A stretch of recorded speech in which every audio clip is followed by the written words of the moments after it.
back again. Now, this time we're going to be looking at self-assessing our writing. Now, at this stage, what I would expect that you would have finished doing your first draft, you would have reread your writing, and you would have gone through it to make sure that the piece of writing that you'd done was really good quality. Okay. Now, I don't have an example to share with you today, but I will go through quickly what I'm expecting to see when you do your self-assessment. Okay, so if you have a look down the bottom here, you can see the solo. Now, don't touch any of the things on the solo until after you've done your highlighter marking on here. Now, I'll be doing this as well. I'll go through it with a different color, but I want you to actually identify for yourself where you think that you're at and what you think that you're able to do. Because it's important that you are aware of where you're at. And it's not just about me telling you. You need to take ownership of that learning yourself. It's really important that you check in on where you think that you're at. Okay, so when you're going through your writing, okay, oh yeah, I've got my title there. Excellent. I'm going to highlight that.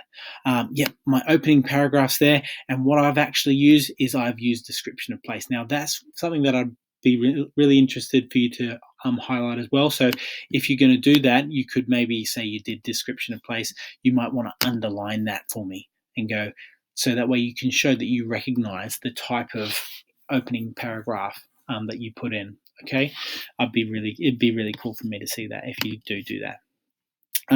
Then highlighting parts of the story are separated by paragraphs, or some of my paragraphs are separated.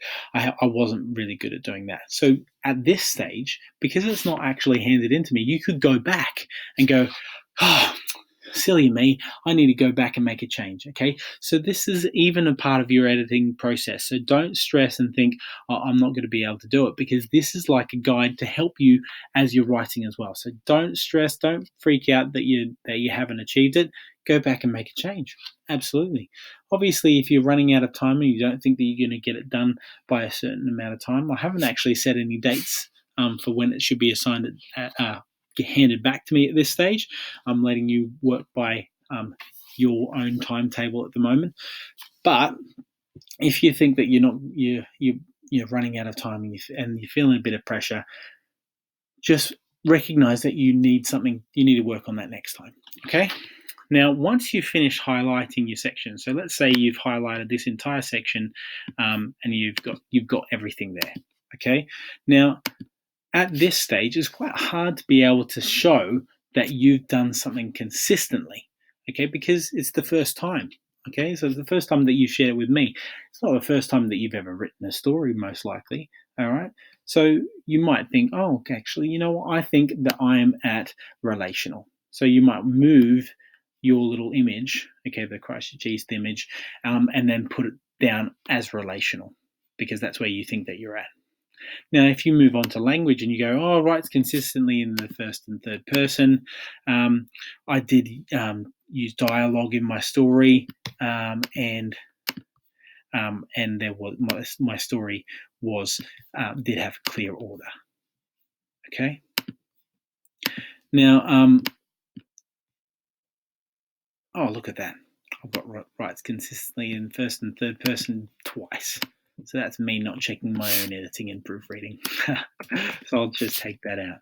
Okay. Now, as you can see, we haven't got everything there. So straight away we go, is that consistent? Is everything there? No. So perhaps we might be at multistructural in that situation. We can't be in relational, because relational means that you are consistently reaching that standard. So you're getting all of those things in place every single time. Okay.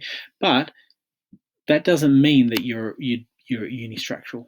Okay, it could be that you are a multistructural because you've got more than just one thing there, and you have done it by yourself. You haven't had support from me to be able to get it done.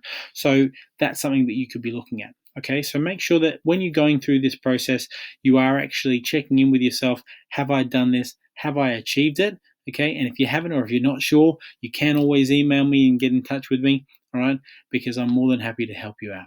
Okay. Good luck. I'm sure you'll do great. Cheers. Bye.